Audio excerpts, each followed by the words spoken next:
Poštovani gledalci, želimo vam dobroveče.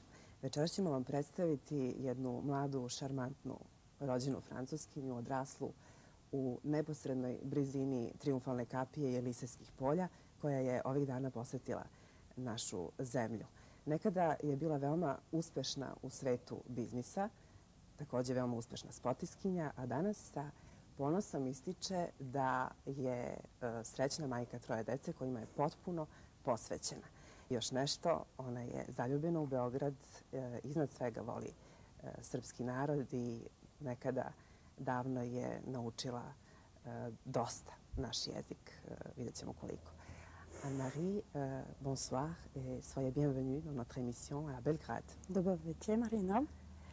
A hoćemo li da govorimo na srpskom ili na francuskom? Ja samo pomalo govorim, ja sam mnogo zaboravila, so je préfère parler français. Kada si prvi put došla u našu zemlju? La première fois que je suis venue en Yougoslavie, c'était en 1980. Je venais rendre visite à une amie d'enfance que j'avais rencontrée à Paris et avec qui j'étais restée en contact. Et cette amie m'avait invitée à la suite de mon baccalauréat à venir me rendre à Belgrade. Et c'est là que j'ai découvert la culture yougoslave, l'accueil yougoslave, la langue yougoslave que j'ai tout de suite beaucoup aimée. Et donc j'ai eu l'occasion de voyager un petit peu en Yougoslavie à cette époque-là.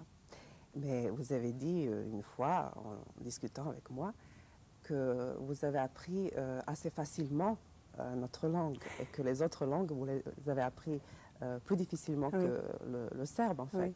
Oui. Ça a été une grosse surprise.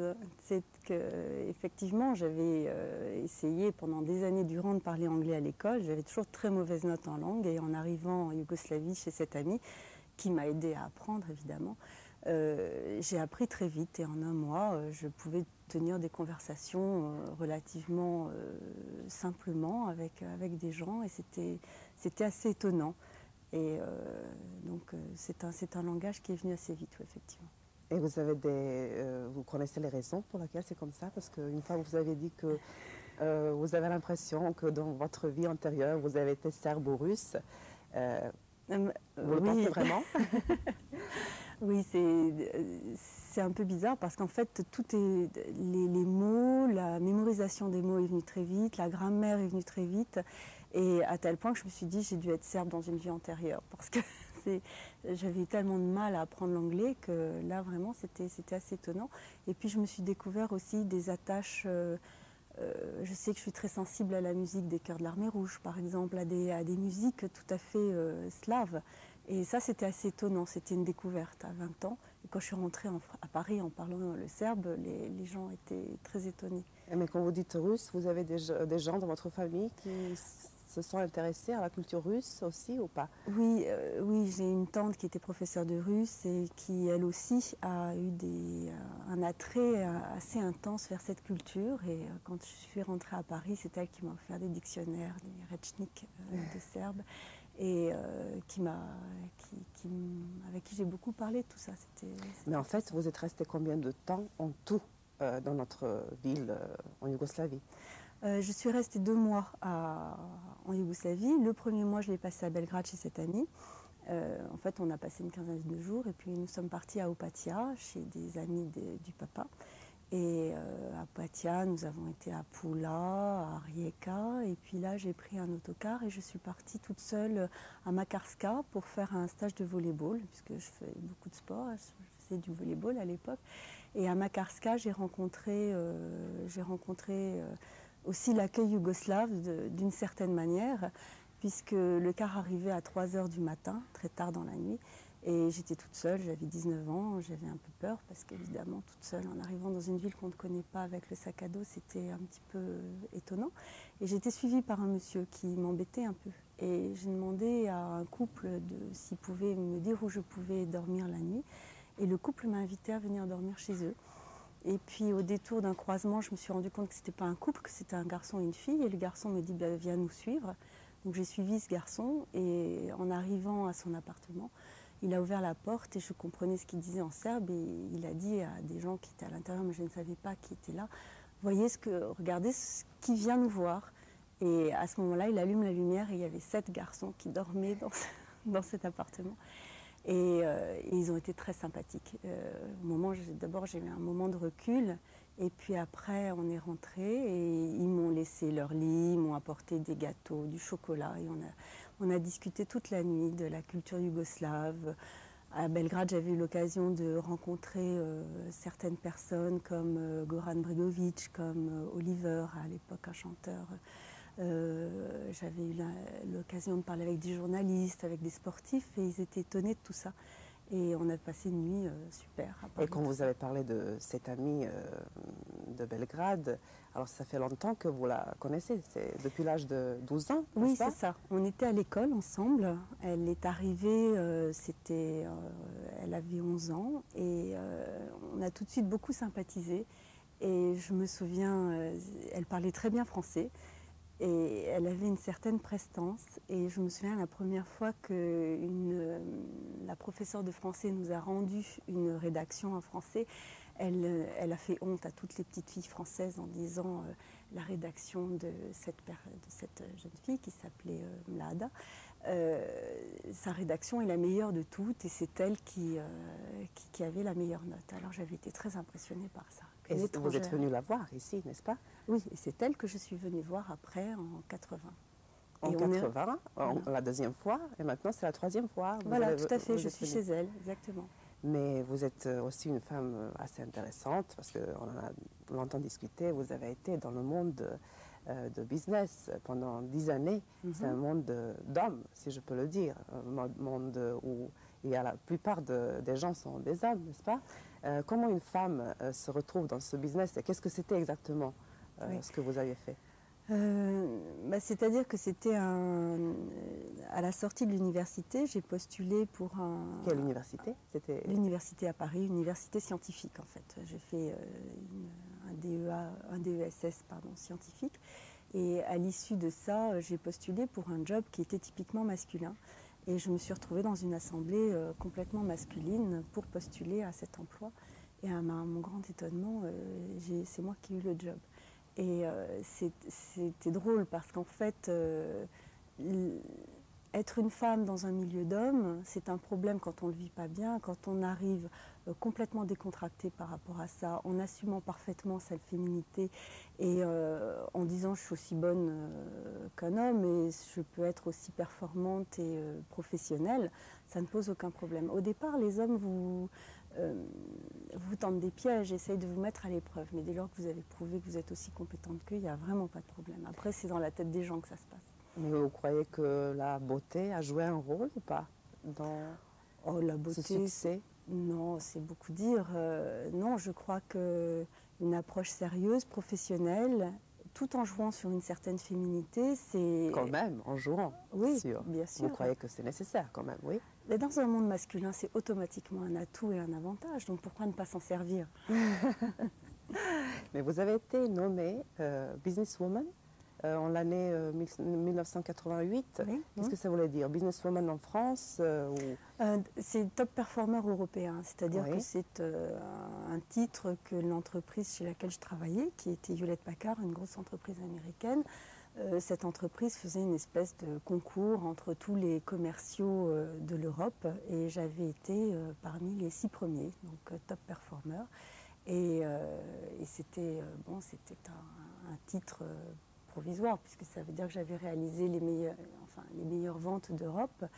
Et effectivement, j'étais la seule femme à faire partie de ce lot. Et c'était un grand honneur. Vous étiez ambitieuse? Vous aviez envie de continuer votre vie professionnelle dans le même rythme, si je peux le dire, ou pas? Vous aviez envie de vous arrêter un jour et avoir une vie complètement différente? En réalité, le métier que je faisais me plaisait beaucoup. C'était très intéressant, j'étais très indépendante, j'avais un bon salaire, je voyageais beaucoup, je fréquentais des gens qui étaient très intelligents, avec des projets d'envergure, avec des stratégies à développer, qui étaient vraiment un challenge intellectuel. Ceci dit, la vie fait que parfois vous êtes amené à prendre des directions complètement radicalement opposées. Surtout votre vie? oui, surtout dans ma vie, des directions radicalement opposées à ce que vous faites. Et dans ma vie, j'ai toujours fait des virages à 180 degrés en fait. J'ai fait des études dans un domaine, j'ai travaillé dans un autre. Ensuite, j'ai travaillé dans l'informatique. Après, j'ai souhaité voyager, donc je suis partie aux États-Unis. Donc j'ai complètement changé. Aux États-Unis, j'ai pris un nouveau challenge puisque j'ai travaillé dans le domaine médical, qui était un tout nouveau domaine. Et après le domaine médical, il y a un événement assez fort dans ma vie qui est intervenu, qui est le décès d'une personne proche. Donc je ne voulais plus travailler dans les hôpitaux avec l'approche des médecins et tout ce que ça comportait. Et j'ai voyagé beaucoup pendant un an. Et après, avec mon mari, on a décidé d'avoir des enfants. Et donc je me suis reconvertie vers une nouvelle profession qui est celle de mère de famille et qui est à mon avis la plus belle. Mais il paraît que quand vous aviez 18 ans, vous pensiez ne pas avoir d'enfants, de faire tout à fait autre chose dans votre vie, d'être peut-être complètement seule. Comment ça a changé? C'est avec l'âge? D'abord, je crois qu'il n'y a que les imbéciles qui ne changent jamais d'avis. Et d'autre part, à l'époque, le profil familial faisait que je n'avais peut-être pas envie de me projeter dans ce contexte-là, avec un mari et des enfants. J'ai toujours su dans ma vie que le jour où j'aurais des enfants, ce serait un changement radical et qu'il fallait vraiment être à 2000% investi dans cette tâche. Et c'est pourquoi avant, j'ai préféré faire une expérience professionnelle, j'ai préféré voyager, j'ai préféré faire beaucoup de sport, afin que lorsque je m'engagerai complètement dans ce challenge qui est d'élever des enfants, je pourrais m'y consacrer totalement et sans aucun regret ni remords d'avoir pas fait ce que j'avais voulu faire avant. Et maintenant, vous vous consacrez à temps complet à vos Voilà, enfants. complètement. Vous avez eu trois enfants en 3 ans et demi. Oui. C'est assez proche, c'est assez vite fait. Oui. Ça vous a posé beaucoup de problèmes? C'était difficile? C'est rare qu'une femme le fasse aujourd'hui d'une telle manière. Non? Vous ne pensez pas? En France, c'est différent? Non, en France, c'est pas différent. Disons que c'est un choix personnel parce que d'une part, j'étais pas toute jeune. En plus, je présentais une pathologie qui faisait qu'avec l'âge, la pathologie risquait d'apparaître davantage. Donc il y avait une question de risque qui était là. Donc j'ai choisi d'avoir ces 3 enfants assez proches. Et puis c'est bien pour eux surtout, c'est que ça fait une petite brochette bien agitée et bien tonique qui est très sympathique. Par contre, c'est sûr que du point de vue matériel, ça pose quand même des soucis. On se retrouve d'un seul coup femme indépendante, businesswoman, comme vous le disiez très justement, et à se retrouver avec un nouveau métier, avec trois d'un seul coup, il faut faire preuve d'adaptation quand même, et d'organisation. Expliquez-moi un petit peu. Ils sont petits. Connaître votre famille. Ils sont petits, le premier à 5 ans et demi, la deuxième qui est une petite fille à 4 ans et la troisième à 2 ans. Voilà. Et vous avez le temps de vous consacrer à chacun entièrement? Tout à l'heure, vous m'avez raconté une histoire sympathique. Oui. Justement sur ce temps consacré aux enfants, quand on en a beaucoup. Il est vrai que quand on a 3 enfants et qu'on les élève et qu'ils sont tout petits, on est pris par le quotidien, par toutes les tâches à faire à la maison, et on les voit toujours ensemble. Et je me disais qu'en fait, ils avaient chacun besoin de passer un petit peu de temps avec leur maman ou leur papa. Et donc j'envisage de passer, par exemple, le mardi matin, pendant que le grand sera à l'école et que la petite, je la mettrai à la garderie, eh bien, je m'occuperai de la seconde, qui est un peu coincée au milieu, et j'irai toute seule avec elle à la piscine pour passer un temps privilégié avec elle. Le jeudi, par exemple, alors que les 2 grands vont à l'école, la toute petite est avec moi à la maison. Le jeudi matin, je n'ai personne pour m'aider. Donc au lieu d'aller faire avec elle des courses ou de ne pas trop savoir quoi faire d'elle à la maison, j'envisage d'aller avec elle dans un centre spécialisé pour les tout petits enfants, où il y a des piscines de billes, où il y a des toboggans, on peut leur faire de la pâte à modeler, de la peinture, des choses qui sont un petit peu difficiles à organiser à la maison. Et puis le troisième, lorsque le troisième qui lui est scolarisé et va tous les jours à l'école, j'envisage de prendre les 2 petites filles, de les amener à la grand-mère, et puis comme ça le samedi matin je pourrai m'occuper du grand et faire avec lui, ou jouer au football, ou aller à la patinoire, ou aller également à la piscine. Bon, là c'est le temps que vous dédiez à vos enfants. Est-ce que vous avez le temps pour vous-même? Est-ce que vous avez le temps pour votre mari qui est aussi dans le business, qui est le chef d'une grande entreprise, n'est-ce pas, Le en chef France. d'une PME, ce qu'on appelle PME en France, c'est une entreprise entre 50 et 300 personnes. Il a une entreprise de 200 personnes. Et qui est aussi un sportif, un karatéka, si Oui, un on grand le dit comme ça, karatéka. n'est-ce pas? Oui. Et vous avez le temps pour lui et pour vous-même, pour la vie du couple? Pour la vie de couple, disons que si justement j'ai arrêté de travailler, c'est aussi parce que deux personnes très investies dans leur travail ne font que se croiser. Quand il travaillait et que je travaillais, on n'était jamais ensemble à la maison. Il était sur une partie de la France, je travaillais sur une autre partie de la France. On se croisait à la maison, on se laissait des mots sur le répondeur, on se laissait des mots à la maison pour se parler, on ne se voyait pas. Donc c'était aussi, le fait d'arrêter de travailler pour moi était aussi un choix pour me rendre disponible pour une vie de couple qui n'était pas une vie de couple. Et donc maintenant, il est certain qu'étant à la maison, j'ai beaucoup plus de temps disponible pour lui. Et quand il rentre, parce qu'il est très peu souvent à la maison, les rares fois où il rentre à la maison, il sait que je suis là avec les enfants. Et ceux qui vous ont suivi, qui vous connaissent bien, disent que vous savez très bien vous plonger dans le monde des enfants, ce que les parents d'aujourd'hui font rarement. Qu'est-ce que ça veut dire d'après vous, se plonger dans le monde des enfants, c'est les suivre complètement? Se plonger dans le monde des enfants, c'est plus que ça. C'est évidemment s'occuper d'eux, c'est évidemment s'intéresser à ce qu'ils font, mais c'est aussi se plonger dans leur manière de voir les choses et dans leur manière d'appréhender la vie à travers des yeux d'enfants. Les enfants, à l'heure actuelle, tout le monde leur dit il faut que tu sois grand, il faut que tu tiennes bien à table, il faut que tu parles correctement, il faut que tu fasses ci, il faut que tu fasses ça. On leur apprend les règles de notre société, les règles de vie. Mais enfin, j'ai remarqué autour de moi, il y a peu de mamans en fait qui se plongent dans leur monde pour jouer avec eux, pour partir dans les délires d'enfants, dans l'imaginaire et se raconter des histoires. Et moi, très souvent, je suis à quatre pattes avec eux en train de jouer aux loups et aux méchants dragons. Et j'adore ça. Et en fait, je replonge dans mon enfance. Et à travers eux, je revis mon enfance. Et c'est super. Je prends un bain de jouvence. Et votre mari, pareil? Oui, en plus, mon mari, pareil. C'est aussi pour ça qu'on s'entend très bien. C'est que c'est un homme qui est pas très disponible. Mais quand il est avec ses enfants, il y est à 2000%. C'est-à-dire que du coup, je n'ai plus 3 enfants, mais 4 enfants. Et il est le premier à sauter sur les canapés avec eux. Je ne devrais peut-être pas le dire parce que c'est pas, il ne faut pas le faire. Mais il est le premier à faire le singe avec eux et à jouer avec eux et à ne pas avoir d'interdit et ne pas avoir de barrière. Et ne pas mettre un mur entre les enfants et les adultes. Et on essaye vraiment beaucoup d'être à leur écoute et d'être avec eux et de rentrer dans leurs histoires et dans leur monde. Et il paraît que dans votre quartier, il y a beaucoup de femmes de votre âge qui ont plein d'enfants. Est-ce que c'est courant maintenant en France? Vous croyez que c'est un retour vers les grandes familles? Quel est votre avis?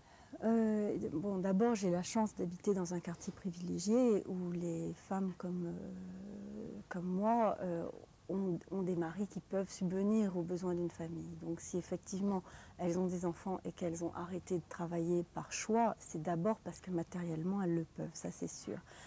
Cela dit, le choix d'élever ses enfants, c'est vrai que en France, le gouvernement français essaye de plus en plus de faire une politique pour inciter les femmes à revenir au foyer et à s'occuper de leurs enfants. On a des gros problèmes dans les banlieues, on a des gros problèmes avec des enfants qui ne sont pas éduqués. Les parents se déchargent énormément sur les écoles et sur les institutrices en ce qui concerne l'éducation des enfants, et le rôle des parents est de plus en plus minime. Et donc le gouvernement français essaye d'inciter les mamans à s'occuper de plus en plus de leurs enfants, et pour ça il donne pas des primes, mais disons qu'on a instauré en France le salaire parental, et à toute maman qui arrête de travailler pour s'occuper de ses enfants, elle a un petit salaire, mais un salaire qui lui permet d'avoir le choix de travailler ou de s'occuper de ses enfants. On vous demande souvent, certainement, comme chez nous, qu'est-ce que vous faites? Vous dites des fois, en souriant, rien. Mais ce rien, il veut dire beaucoup de choses.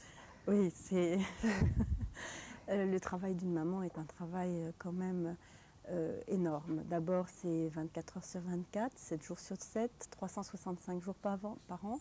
Donc, il n'y a pas de vacances. Quand on est malade, eh bien, on s'occupe quand même de ses chers petits. Et c'est très ingrat parce que, je ne sais pas comment ça se passe en Yougoslavie, mais à Paris ou en France, c'est un travail qui n'est pas valorisé, qui n'est pas valorisant.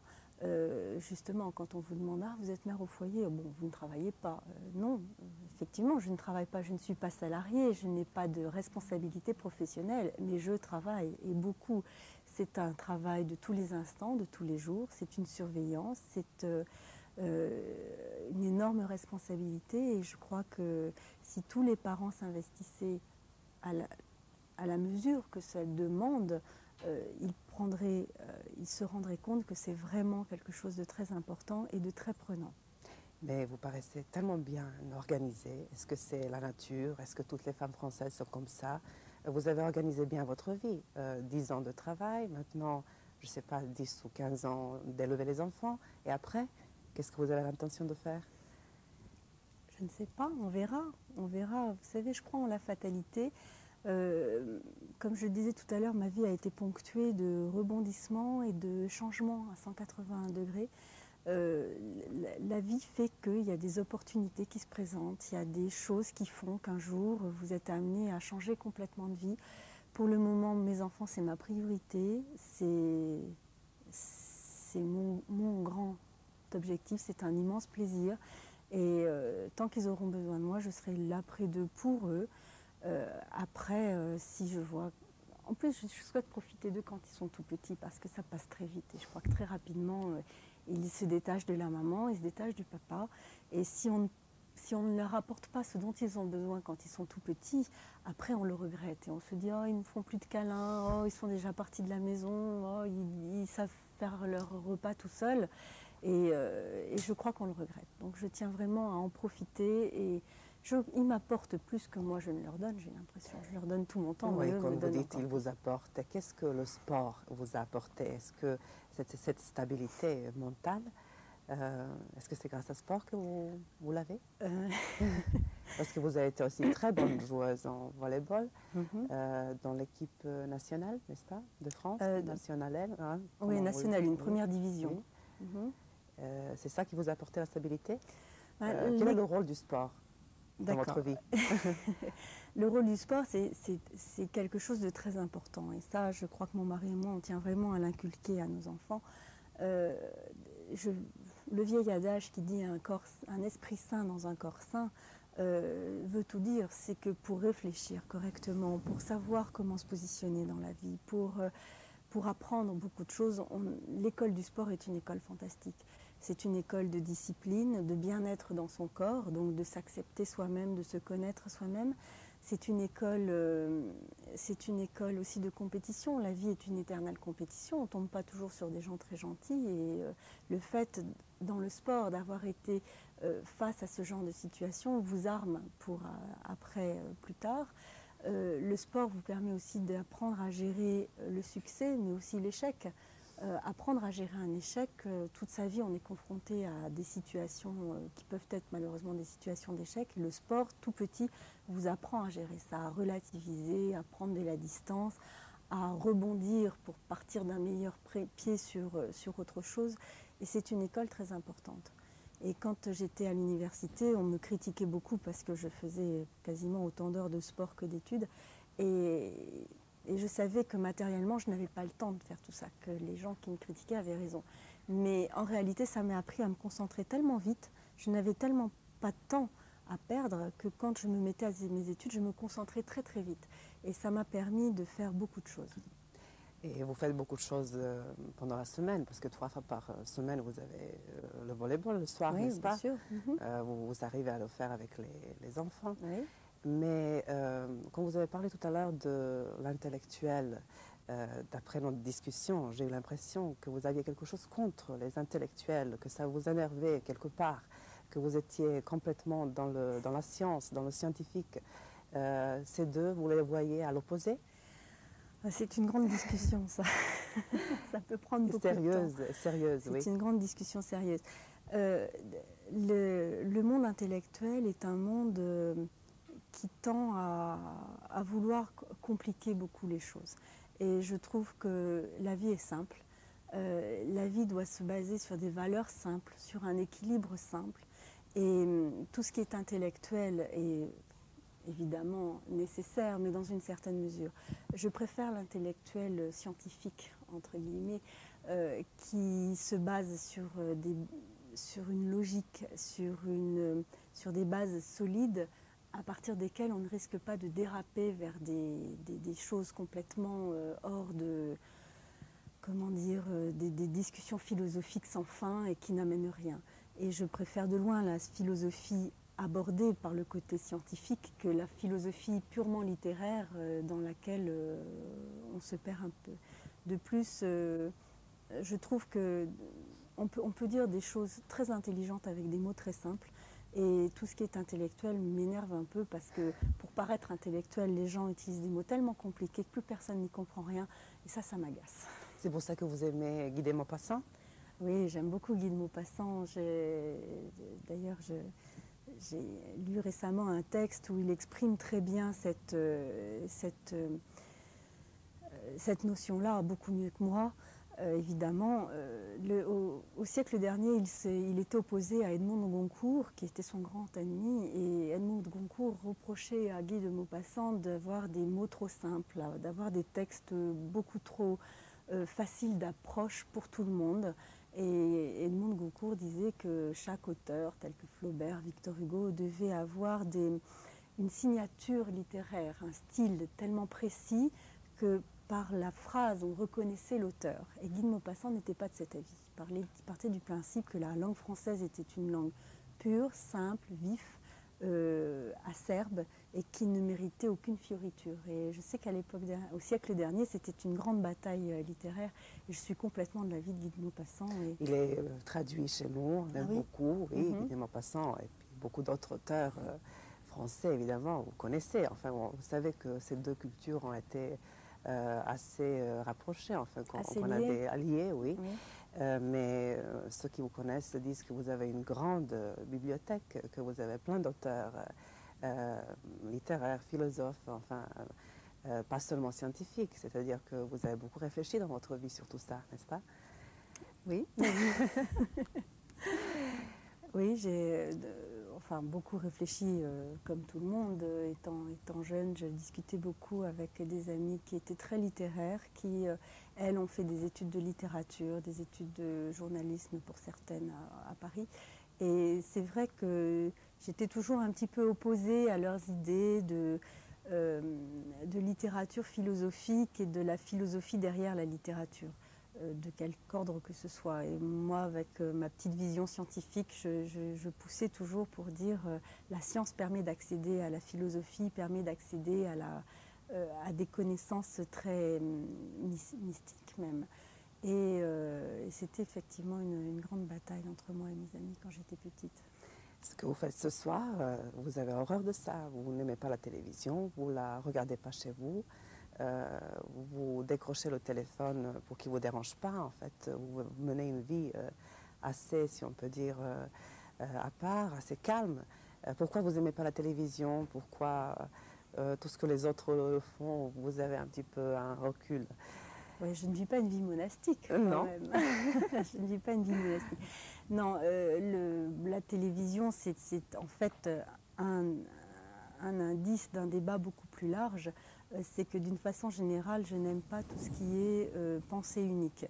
Et que ce soit dans la mode, que ce soit dans la littérature à certains égards, que ce soit à la télévision, ou dans la façon de manger, ou dans la façon de se soigner, tous les gens pensent de la même façon, vivent de la même façon, fument tous par exemple. Vous ne fumez pas? Non, pas du tout.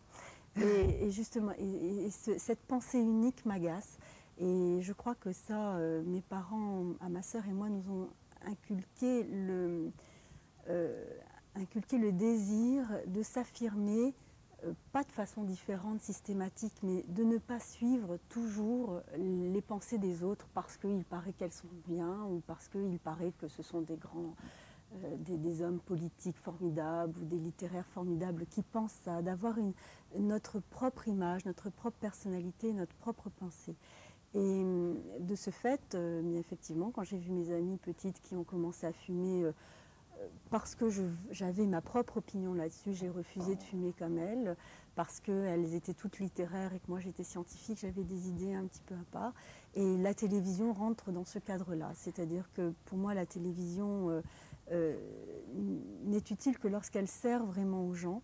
Et quand je vois les informations qui diffusent toutes la même chose sur n'importe quelle chaîne, dans n'importe quel pays, quand je vois ce qui est dit sur la Serbie à l'heure actuelle en France, personne ne réfléchit, tout le monde dit la même chose, vous allumez n'importe quelle chaîne, tout le monde dit la même chose et je ne suis pas d'accord avec ça. Donc ça vous a fait du mal parce que vous avez connu notre pays? Oui, oui, oui. C'est un pays que j'aime, c'est un pays qui, depuis fort longtemps, a une, comment dire, a une... c'est Jean Dutour de l'Académie française qui a écrit un très beau texte là-dessus, qui disait que les liens entre les Serbes et les Français étaient ancestraux et que depuis très longtemps on avait des attaches culturelles, on avait fait des échanges, et qu'on puisse se jeter au pilori de cette façon-là un pays, je trouve ça épouvantable.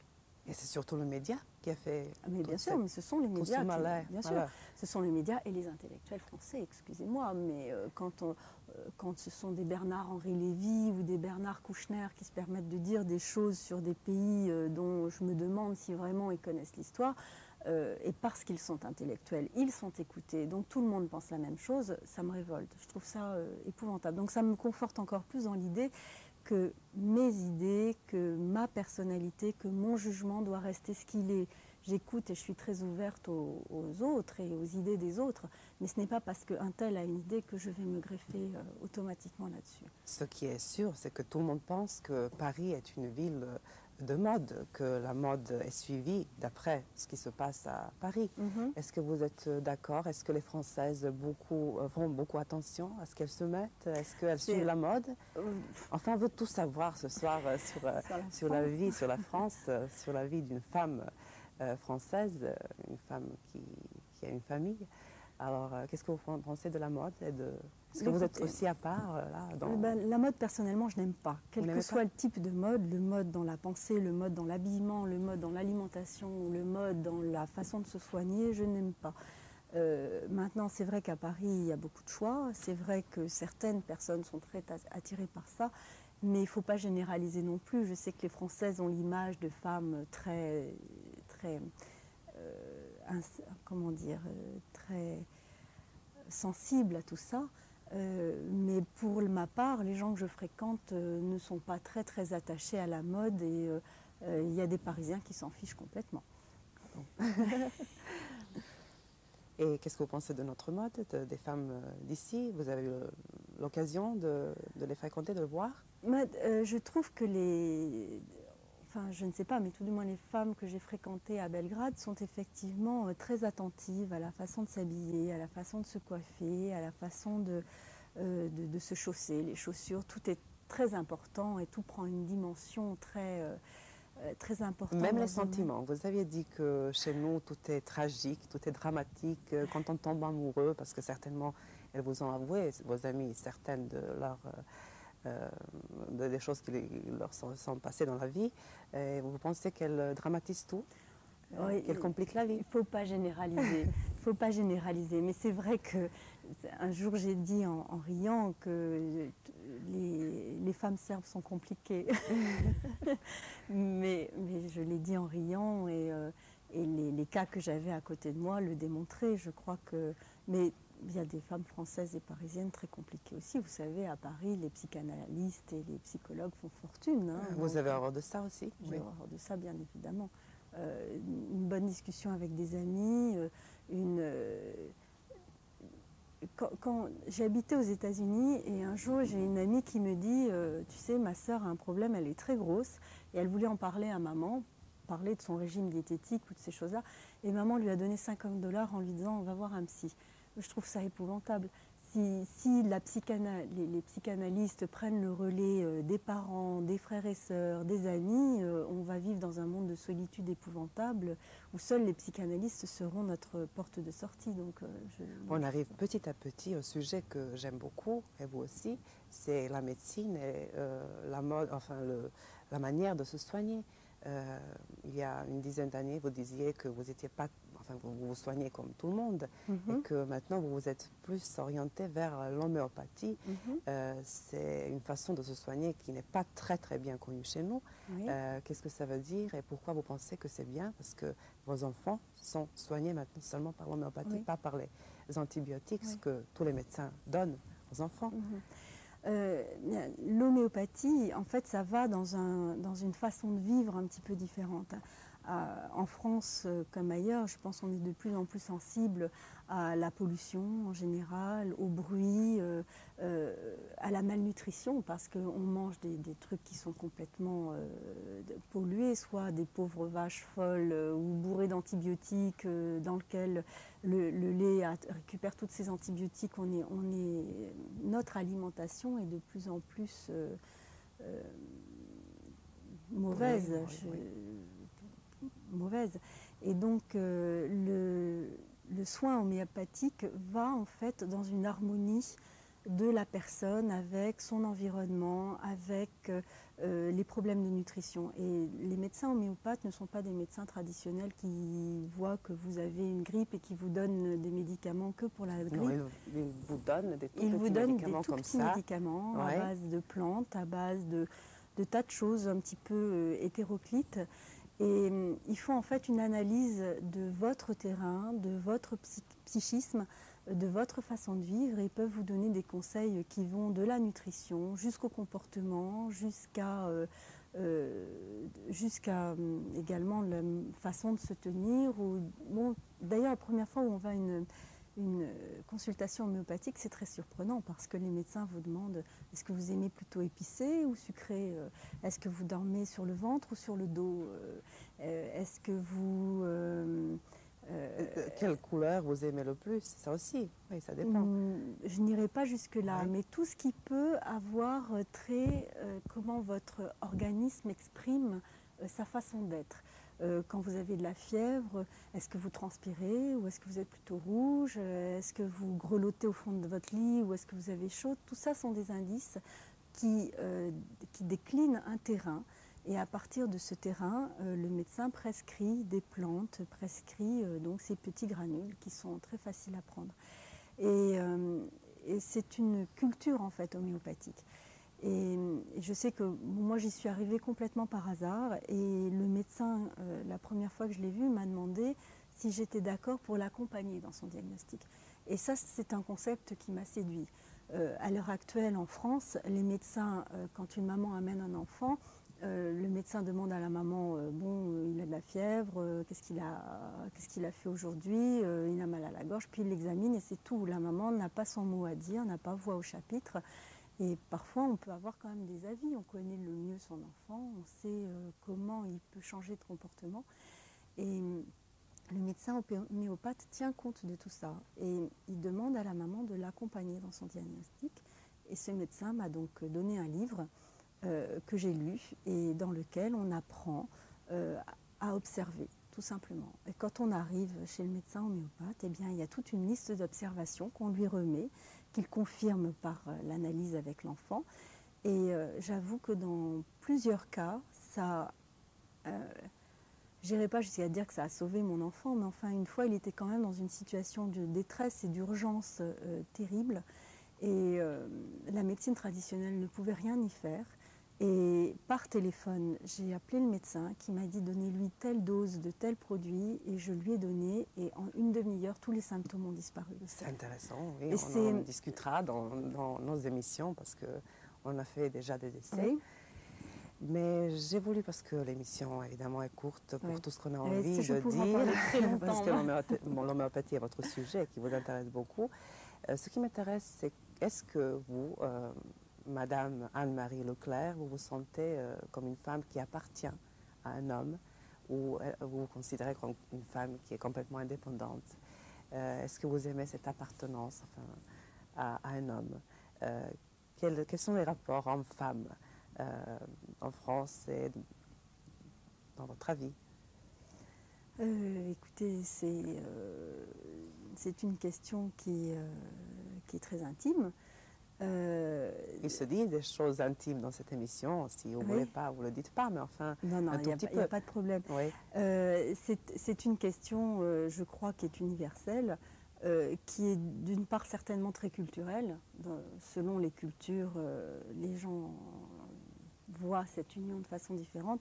En France, je crois quand même que tout ce qui s'est passé en 68, les mouvements féministes, les mouvements de 68 ont un peu révolutionné tout ça, sans doute trop, ont voulu donner des concepts libératoires beaucoup trop extrêmes. Et en fait, je crois que les rapports entre un homme et une femme, ils sont très simples. C'est une question de respect mutuel, de confiance mutuelle et d'estime mutuelle. Et quand on part de là, après, je peux dire que je suis indépendante, ça ne dérangera pas mon mari. Et je peux dire aussi que je lui appartiens, dans la mesure où moi, ça ne me pose pas de problème. Vous n'avez pas beaucoup de problèmes, peut-être parce que dans votre famille, on a beaucoup pensé à l'avenir de ces enfants. Votre père, qui était aussi quelqu'un qui était dans le business, quelqu'un qui avait beaucoup de succès, il a pensé à l'avenir de ses filles. C'est important, n'est-ce pas? Oui. C'est rare qu'on pense aux filles, on pense beaucoup plus aux garçons, peut-être, qui pourront continuer la carrière de leur père. Mais votre père était assez intéressant comme personnage. C'était quelqu'un qui a vraiment pensé à l'avenir de ses enfants, oui, n'est-ce pas? D'une part, et puis c'était quelqu'un qui n'était pas du tout macho, comme on peut le dire. Ce qui est important d'après vous? Oui. Oui, ce qui était important à l'époque, parce que c'était une époque où la femme était beaucoup plus au foyer, où elle ne travaillait pas et où elle dépendait entièrement de son mari. Et j'avoue que les rapports entre mon père et ma mère ont toujours été des rapports de pleine confiance, et il n'y avait pas de problème de pouvoir l'un sur l'autre par rapport à l'argent, par exemple. Mon mari était le seul, mon père était le seul à ramener un salaire.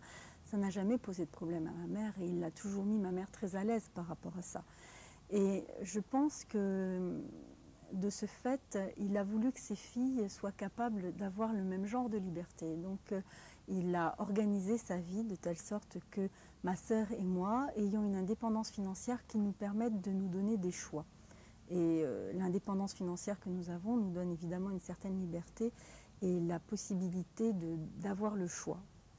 Après, nos maris, on les a choisis selon notre cœur, selon nos attirances intellectuelles.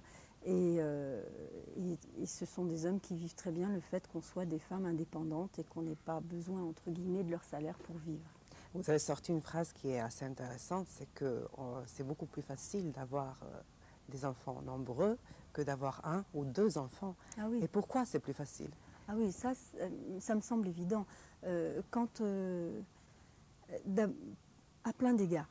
Quand on a un premier enfant, on apprend un nouveau métier, on doit apprendre une nouvelle organisation, on change de statut, on devient enfant soi-même à parent. Donc il y a tout un tas de choses finalement très simples qui nous paraissent très très compliquées.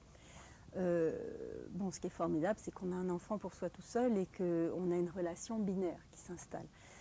Le deuxième enfant, c'est déjà beaucoup plus facile parce qu'on est rodé, parce qu'on sait comment ça se passe, parce que le premier est là pour jouer avec lui.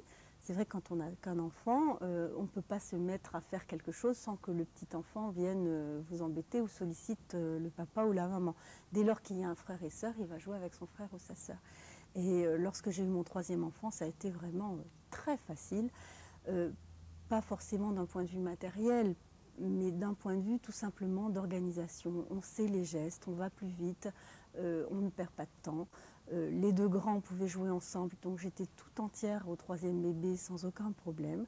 Les grands m'aidaient, donc ils pouvaient aller me chercher une couche, ils pouvaient descendre chercher de l'eau, c'était des petites aides. Et je pense que avoir un enfant seul, c'est quelque chose de terrible, d'une part pour l'enfant, parce que c'est un enfant unique, et d'autre part pour les parents, parce que c'est une organisation énorme d'avoir un seul enfant. Et il est dommage que les parents s'arrêtent à cette expérience, parce que justement, ça a été difficile. Plus ça va, plus c'est facile. Et je crois qu'en avoir un quatrième ou un cinquième, dans la mesure où on peut assumer d'avoir 4 ou 5 enfants, ça n'est pas plus difficile. Ce sont vos projets? d'en avoir plus? Pas pour le moment. Moi, je préférerais... je n'aime pas être enceinte. Donc, déjà, ça, c'est quelque chose qui, physiquement, m'est un petit peu difficile. D'autre part, il y a quand même, je l'ai évoqué tout à l'heure, une question de pathologie qui est là. Mais par exemple, je pense davantage à l'adoption ou à accueillir des enfants qui sont en situation difficile et être famille d'accueil pour eux, leur permettre d'être dans un cadre de vie familiale stable et épanoui, un week-end ou les vacances ou peut-être même davantage.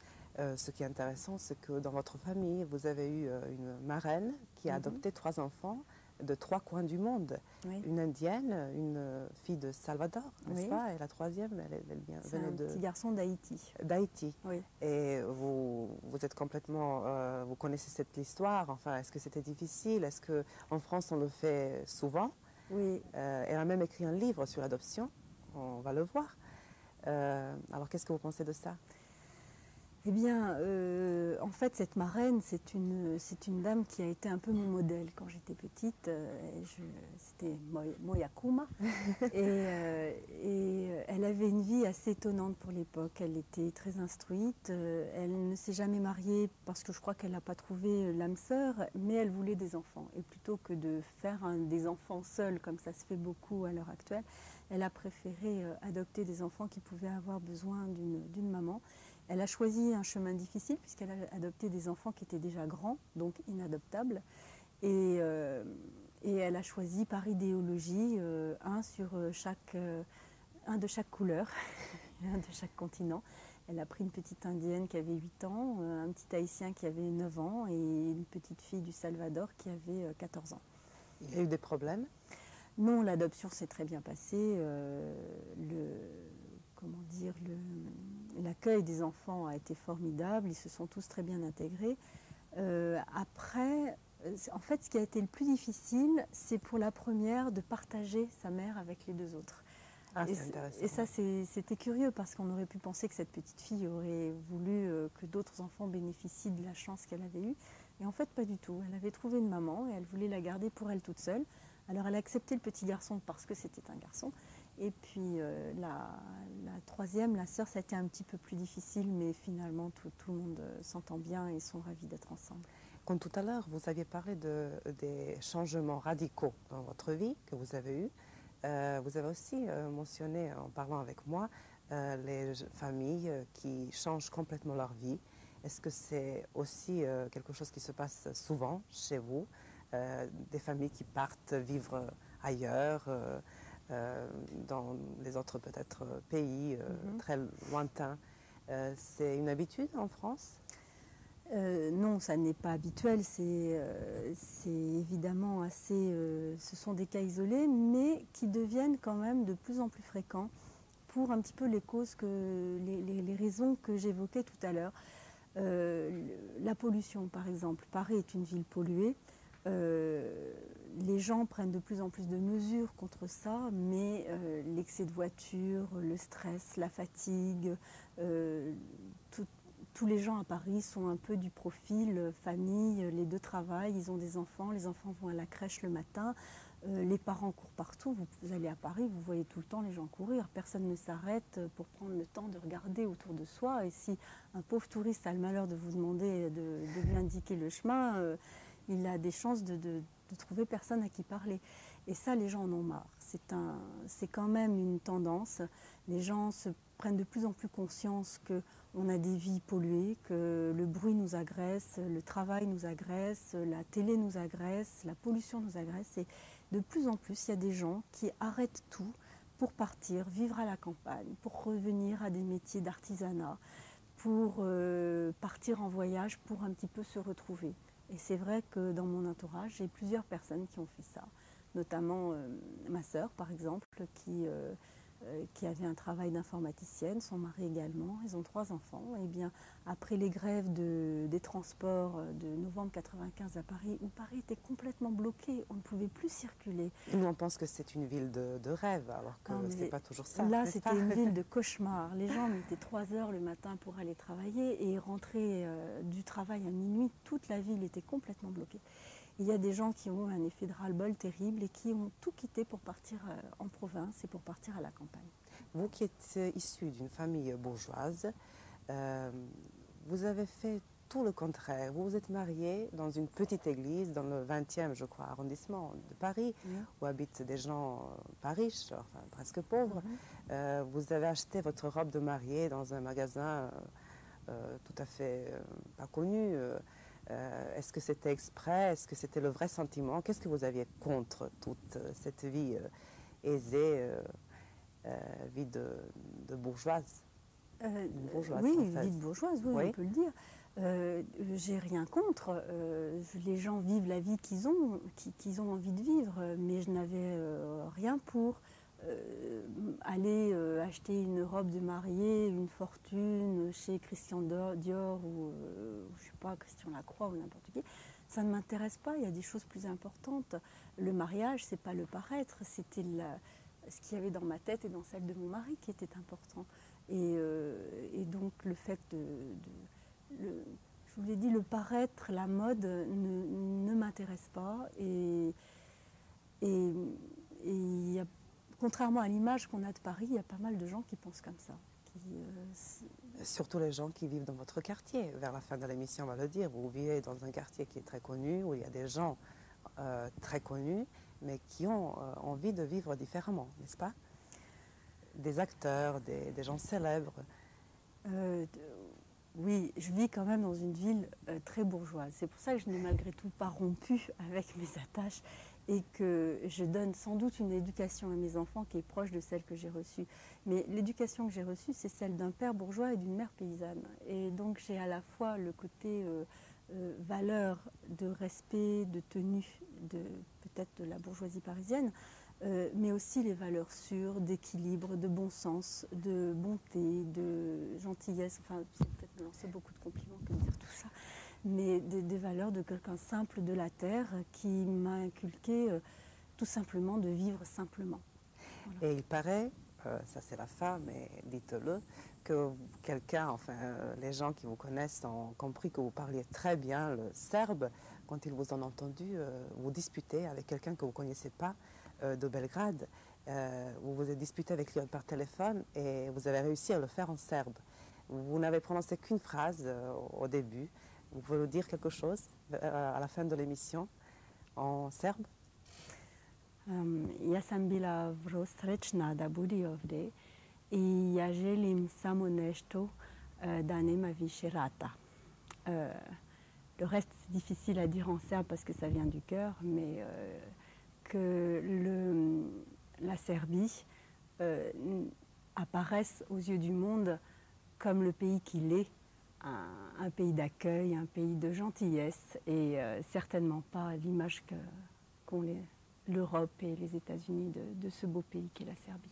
Voilà. Merci Anne-Marie Leclerc d'être venue dans notre studio, dans notre pays. Nous espérons vous revoir bientôt. Nous sommes sûrs que vos anges dorment en ce moment. Vous les embrassez de notre part et j'espère à très bientôt. Merci beaucoup. Hvala puno. Bila je ovo Anne-Marie Leclerc, francuskinja, gošća u našoj zemlji na samo 3 dana, zaljubljena u Beograd i u Srbiju. Želimo je naravno laku noć kao i vama. Gledajte nas za 2 nedelje. Prijetno.